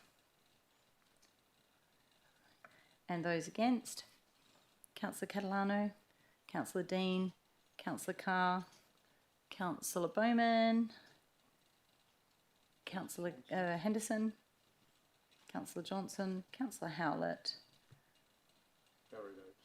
Carried 8-7, thank you. Okay, councillors, we move back to, I think we're at 14.5.3, Rates and Revenue Plan and Review of the UV Properties on page 370. Oh, just one moment, I do have some additional information from the CEO. Thank you, and through the chair, councillors, you'd be aware that late this afternoon, as a result of a couple of engagements from councillors, we've circulated through the Director of Corporate Services copies of advice received in response to inquiries to the Department of Local Government. And this is specifically directed at the one of the proposals tonight, which involves a potential for a different form of UV rate. Please note that a response included advice, and remember these are the staff that also advise the Minister, of their concerns with regarding the lawfulness of one of the proposals at for consideration tonight. Given the late nature of this advice, and mind you, we've asked the department as soon as the alternative was sent, received the first response, and then we've sent further questions which we've received today. My view, and I've expressed this to the presiding member and the deputy, is that some further legal advice should be sourced on this matter for council to resolve, otherwise or consider where you might want to look to create perhaps a different category, and then find out or create an expectation that such a categorisation is possible. To subsequently find out it may or may not be lawful, I think you'd want to know that before you consider it. So through the chair, there are alternatives tonight. That's obviously up to council. You have 2 alternatives for consideration. You also have the options under your meeting procedure standing orders to consider a procedural motion. The effect of a procedural motion could be to simply move to the next item and allow this to return next month. That's up to you. The alternative is to debate the 2 motions that are before you, and then whatever council resolves, staff will act on. But I do think additional legal Councillor advice Johnson, should be if you'd just sought. like to take your seat, please, because there's someone speaking at the moment. Thanks. So through the chair, that's my guidance to council. Thank you very much, Mr. CEO. So 14.5.3, which is the rates and review, revenue plan and review of UV properties on page 370. Proposed motion by Councillor Johnson. My motion is that Council resolve to note the community's submissions and comments received and the response to the community's concerns. Request the CEO to discontinue all work on the review of UV properties. And the reason for the motion is the community impacted are not in favour of the review of UV properties. There is no legal reason compelling the city to undertake a review of UV properties. The city has not received any notification or order from the state government requiring the city review UV properties. There is no evidence of any lawful requirement to demonstrate an income from the land in order to retain a UV rating. The city has not provided any objective criteria to distinguish between UV and GRV properties in rural areas. The UV rates review has been a waste of city administration and resources. Thank you. And I'll ask for a seconder. Councillor Howlett. Is anyone against? Do you wish to debate it? Yes. Sorry, I was looking at Councillor Bowman. But Sorry, were you anyone saying can you'd like say to? yes. Just one moment, Councillor Johnson. If you could resume your seat, please. I'm saying yes. If you could just resume your seat, please. So I just asked if anyone would like to debate it. Yes. Madam Mayor, Yes, I thank think you. for such an important issue that we need to debate this item. Thank you, Councillor Bowman. Councillor Johnson. Thank you, and I note, Madam Mayor, that any councillor can say yes, they wish to debate it, even me. Councillors, you will notice that this report takes up 71 pages in the agenda. This represents a significant amount of effort and cost and goes some way to explain why we are spending $5 million of our ratepayers' hard-earned money on governance. If the city was compelled by law or direction from the state government to undertake a review of its UV properties, then such effort and expenditure could be explained by compulsion. But we are not compelled by anything at all to review the UV properties. There is not even a financial reason to do the review. On page 383 of the agenda, it says that the increase in revenue from the 413 properties, if re-rated, is $81,000, which is not much when you consider that the total revenue of the city is $264 million. We know the community do not want this UV rates review. They've been opposed to it for at least the last 8 years, and I think my entire time on council. When this review commenced, I think in 2017, when the city began a survey of properties to determine if there were any UV properties that should be reclassified as GRV. To get the benefit of a UV unimproved value rating, the use of the land needs to be, so we are told, predominantly rural. And this, we are told, means agricultural or horticultural use. And we're told this means that an income needs to be derived from agricultural or horticultural use from the land. But how much income? But is any income needed to prove a rural use? Is any income needed to prove a rural use at all? Surely keeping horses is rural, or keeping koi carp, or keeping marron. That's all rural. There needs to be a set of objective criteria that anyone can apply to determine if a block of land is UV or GRV. Such criteria would need to include size of the land, a detailed explanation of the agricultural or horticultural use, the type of crops grown, the income per hectare for each type of crop or agricultural animal, and is there a house on the block? Or could a rural use be determined by the zoning, such as being in the Swan Valley, or a criteria involving non-economic aspects of the land, such as trees, or horses kept, or country hobbies that maintain the rural look and amenity of the land? As we heard during the agenda forum, there are no such objective criteria, not provided by the state government, not provided by legal precedent, not by a set of rules created by the CEO. Instead, we heard that the staff will gather the facts, and then, once they've got the facts, they will make a UV or GRV determination on a case-by-case basis. Well, how would they make that decision if they don't have any criteria? Thank you, Councillor Johnson. I've I'll ask got Councillor three Howlett more. as your seconder. I've got 3 more sentences. Councillor Howlett. Well, can I finish my speech, That's please? your 3 minutes, Councillor Johnson. Yes. Councillor I'd Howlett like to as move the an seconder. extra 3 sentences. I've already called it. All right, you do it. Yeah, for I think we're moving on. Thank you. The lack of objective criteria is exactly the problem that started the objection to the rezoning between 8 years ago. I can clearly remember Councillor Zanino complaining about it, so it must have been after 2017. We've spent 8 years with a significant effort expended, and we are exactly where we started. For this reason, we need to stop all work on the UV review. There is no reason to do it. There is no significant financial benefit to the majority group GRV ratepayers, and the UV ratepayers do not want the UV rates review. Please, councillors, put a stop to this nonsense and vote for this motion. Thank you, Councillor Howlett. I'll ask, does anyone like to speak against the motion?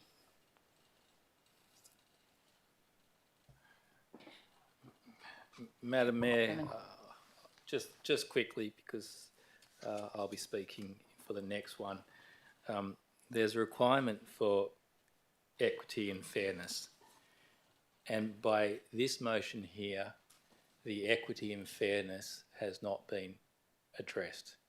We hear about Brigadoon, 2 ratepayers on a similar sized block with a similar sized house with similar sized outbuildings getting rated differently. So, Madam Mayor, the proposed motion here does not fix that problem. Madam Mayor, in my 27 years in local government, I never hear from any ratepayer when their rates go down, but I definitely hear when their rates go up. And that's what we've been hearing, Madam Mayor. But going back to the equity and fairness, I don't see how this motion is addressing that issue. Thank you, Councillor Bowman. I'll ask anyone like to speak for the motion. Councillor Catalano. I think it's possibly easy to fix the equity and fairness issue by basically making all of the properties in Swan Valley, except for the commercial properties, Swan Valley and Gidgegannup, make them all UV, simply just UV. And the reason why I support that and why I think that's the best idea is that those properties in Swan Valley and Gidgegannup, they are actually preserving the amenity of the whole of the city of Swan.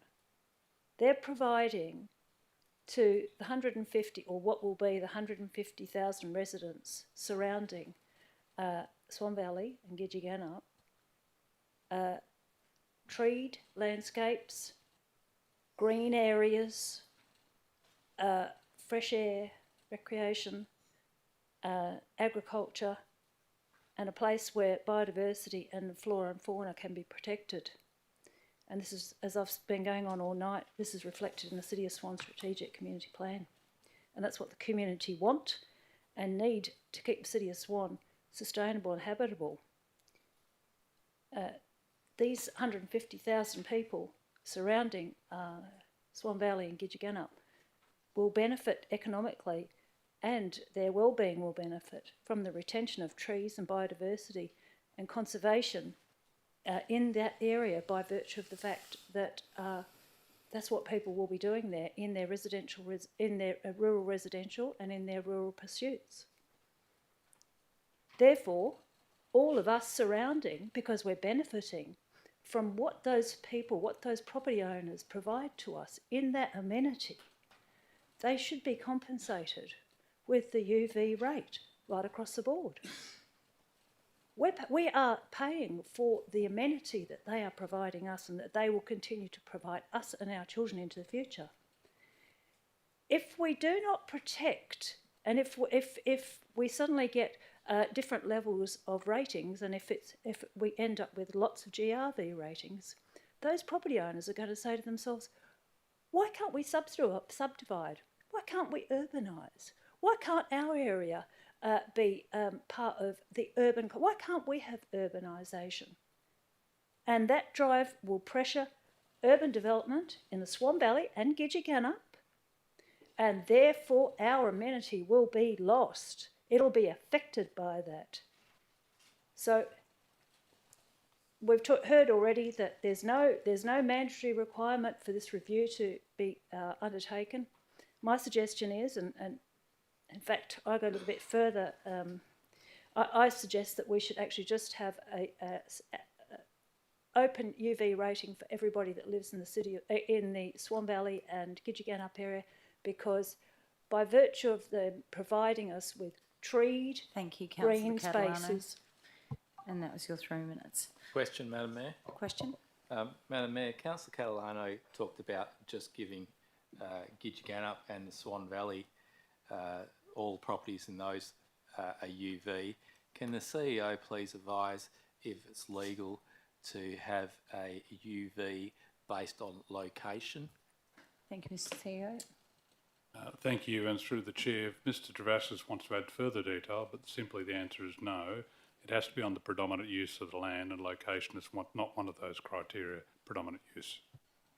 Thank you. Councillors asking anyone like to speak against the motion? Councillor Zanino, Deputy Mayor. Thank you, Madam Mayor. Councillors, I'll be brief.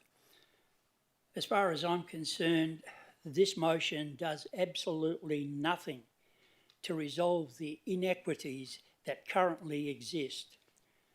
As a council, we need to ensure equity and fairness for all ratepayers. So this council will continue to have these issues continue to haunt us forever and a day if this is not resolved and if you support this motion, because this motion does absolutely nothing. It just retains the status quo. Thank you, Deputy Mayor. Anyone like to speak for the motion? Anyone like to speak against the motion? No? You're right to reply. Yeah, thank you, Madam Mayor. Look, for 8 years, I've been sold on the equity and fairness issue, and I thought that that was what we had to do. So, councillors may be aware that I've changed my view on this relatively recently. But as we've heard, there is no requirement to have equity and fairness. It's just a matter of establishing whether properties are UV or GRV. Those members of the community who are on UV do not want to be rezoned into GRV. They do not want this review to go ahead, and they believe it is unfair and is not equitable. So that's why I put my motion up. Councillors, I don't have a lot of rural properties or UV in my ward. I think there's about 15.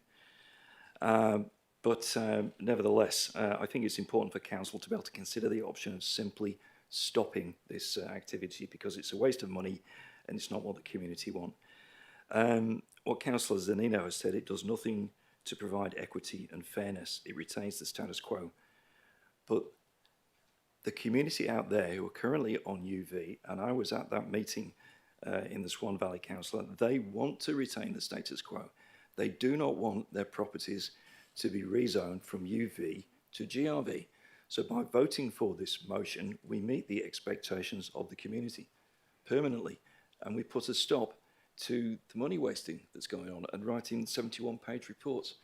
So councillors, if you want to put this issue behind us and focus on more important matters, I strongly recommend you vote for it, because the other option on the table is apparently, as advised by the CEO, not even lawful. Thank you. Councillors will now put that to the vote. Those in favour? Councillor Catalano, Councillor Johnson and Councillor Howlett. Those against? It's myself, Councillor Dean, Councillor Carr, Councillor Oringo, Councillor Bowman, Councillor McCulloch, Councillor Takiro, Councillor Miles, Councillor Congerton, Councillors Zanino, Deputy Mayor Zanino, Councillor Henderson, Councillor Brodovnik. So it's lost. 312. Thank you. Councillors. Madam Mayor, Yes. I'd like to move a procedural motion. Thank you, Councillor Henderson. You're suggesting it's after the motion gets put. Maybe I'll wait, thank you. Okay. So as we were about to propose motion Deputy Mayor Zanino's, and in the event that Deputy Mayor Zanino's motion is lost, or we'll need to foreshadow the officer's recommendation. So then, Deputy Mayor, if you'd like to please read out your motion. Thank you, Madam Mayor, councillors. I rise to move that the council resolves to 1, acknowledge the community submissions and comments received and the response to the community's concerns. 2, the CEO to include a UV rural living rating category for properties up to 4 hectares for council's consideration as part of the 2026-27 annual budget preparation. 3, the CEO to facilitate the resolution of rating inequities caused by past rating reviews to allow rural ratepayers to return to a UV rating from GRV at the ratepayer's request. Reason for my alternate is 1, this motion takes into consideration the comments and feedback received from the community. 2, further, all properties can be considered at the same time due to not requiring Landgate to provide GRV valuations, thereby allowing city officers to undertake detailed modelling for the 2026-27 budget. And 3, additionally, this motion acknowledges the rural zoning of the properties. Seconded.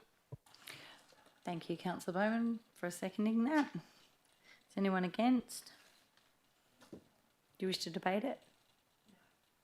Okay. I'd like to hear the debate, Madam Mayor. Thank you. Councillor Zanino.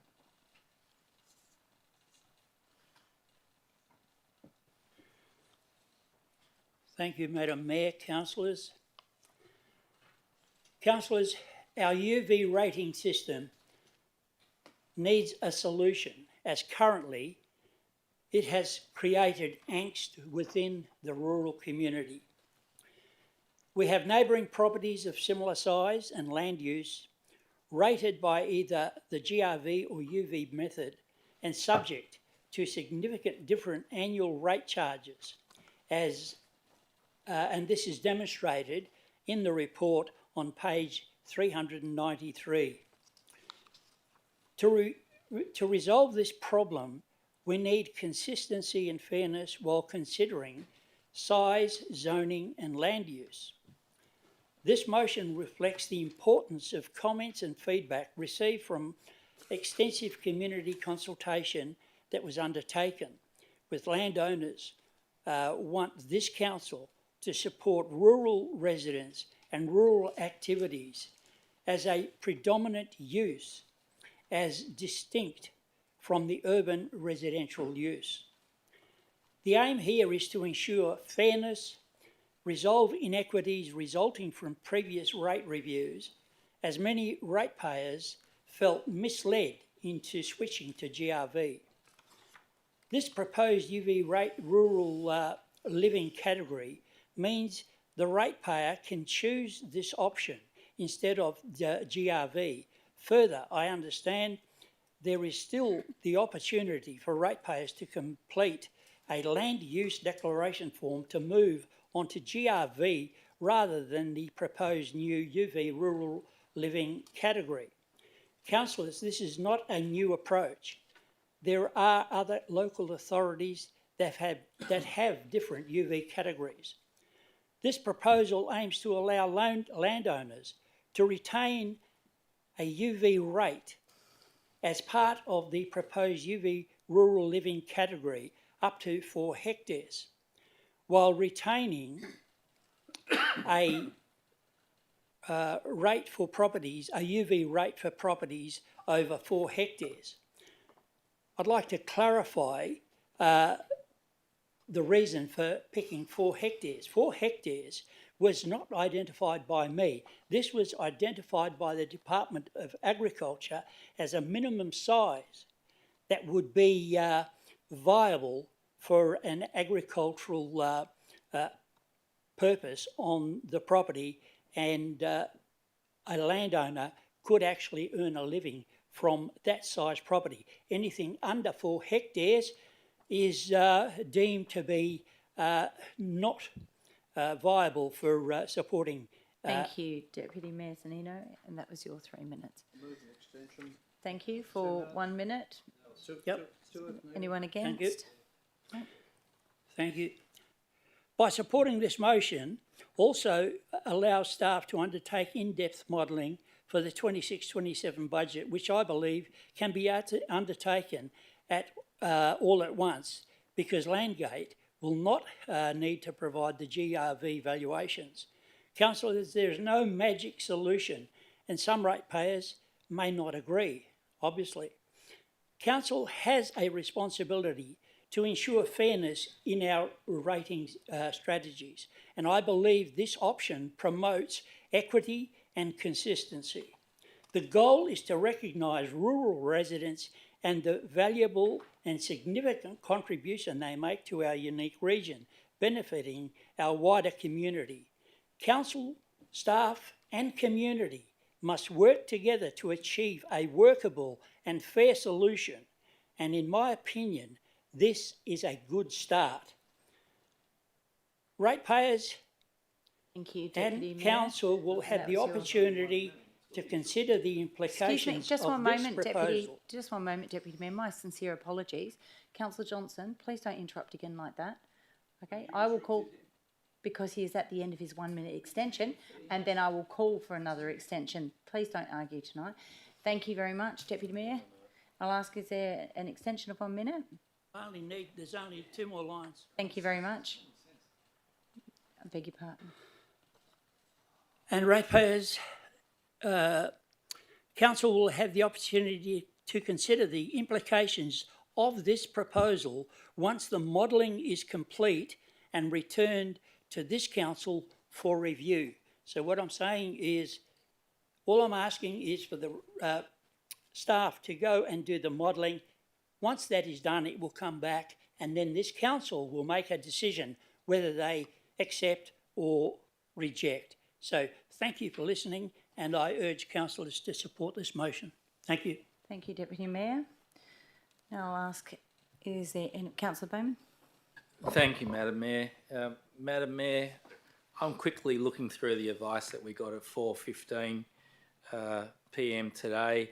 I don't see the questions that went to the department, and I also note the department always says they don't give legal advice, and perhaps go get your own. I'm surprised we actually even got advice. Madam Mayor, staff have correctly indicated that you can't rate differently on a size of a block. Councillor Zanino, the Deputy Mayor's motion, clearly indicates that that's not the case. Madam Mayor, I don't need to tell everyone about section 6.33 subsection 1 of the Act. It provides the local government may impose differential general rates on land zoning or land use or the purpose for which the land is held, whether it's vacant or not. Councillor Nino quite clearly has indicated in his, this is for a UV rural living category. Councillor Zanino has come up with the exact same figure as me, as 4 hectares.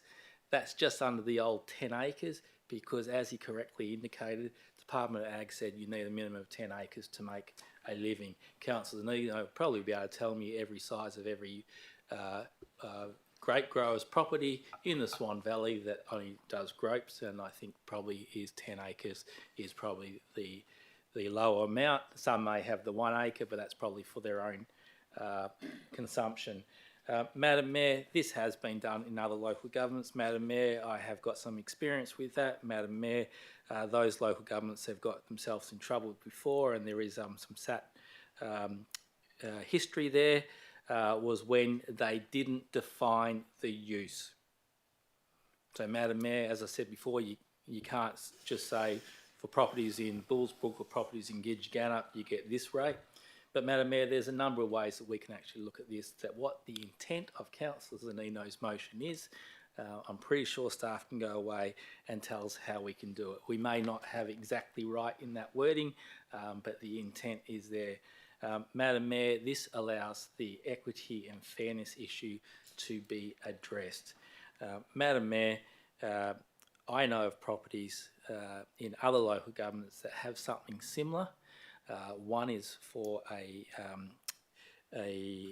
large-scale cropping, grazing, over 100 hectares, If it was purely said, for those properties under 100 hectares, you pay this much in the rate in the dollar, and those that are over 100 hectares, you pay this much rate in the dollar, it would get ruled out because local governments have had that ruled out. But when they actually use the land use for over 100 hectares is for broadacre farming, that is the land use. Councillor Zanino is saying for those properties under 4 hectares, the land use will be the rural living rating category, which includes your sheep, your chooks, your ducks and a horse or something like that as well. Thank you, councillor Bowman. I'll ask anyone like to speak against the motion. Madam Mayor, if I can move the procedural motion, please. Thank you, councillor Henderson. Do I have a seconder? So Oops, I'll give you the detail under 9.1b, that the meeting proceed to the next business so that this item can come back to the February meeting for the CEO to provide advice on how council can carry out the intent of councillor Zanino's proposed motion. Thank you, councillor Henderson. Now, seconder. Thank you, councillor Congerton. So you now need to move straight to... Is there anyone against? No, you need straight to a Go vote. straight to the vote. Thank you. Those in favour of the deferral, procedural motion, sorry, is councillor Dean, councillor Carr, councillor Ringo, councillor Bowman, councillor McCulloch, councillor De Quiro, councillor Miles, councillor Congerton, councillor Zanino, councillor Henderson, councillor Brodovnik, councillor Johnson, councillor Howlett and myself. Those against, councillor Catalano. That's carried, thank you. Given the time, Madam Mayor, Okay. I recommend a break at this time. All right, for those watching at home, we're just going to take a short recess for 10 minutes and then we'll resume back online. Thank you.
Thank you to those watching and to those in the gallery. We've returned from a 10-minute recession and we are moving to 14.5.4, which is 2024-2025 annual report, which is on page 441.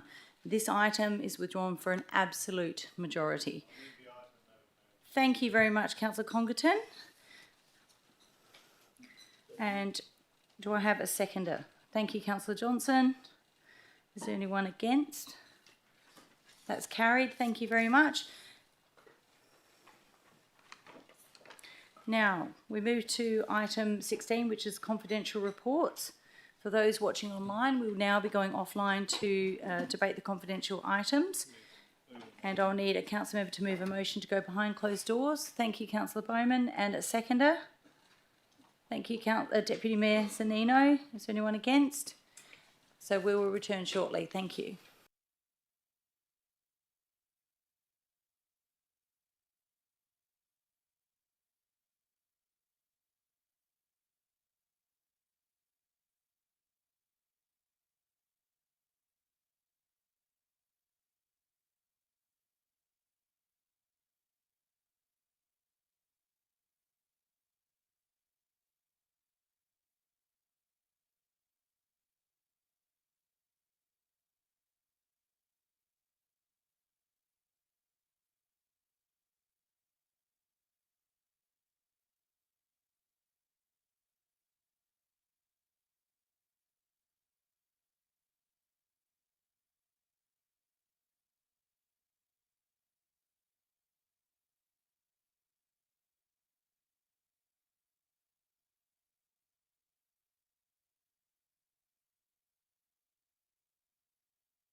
And good evening to those watching at home. We've just come out from behind closed doors for a confidential item 16.1, and the recommendation was to authorise the CEO to present a counter offer to the buyer for the sale of lot 9509, 20 Junction Parade, Midland, on the terms set out in the officer's report as amended by council, and the terms of which remain confidential until the sale is finalised. Thank everyone at home for watching online. Thank the staff and I thank the councillors. I wish everyone a very Christian. Merry Christmas and a Happy New Year.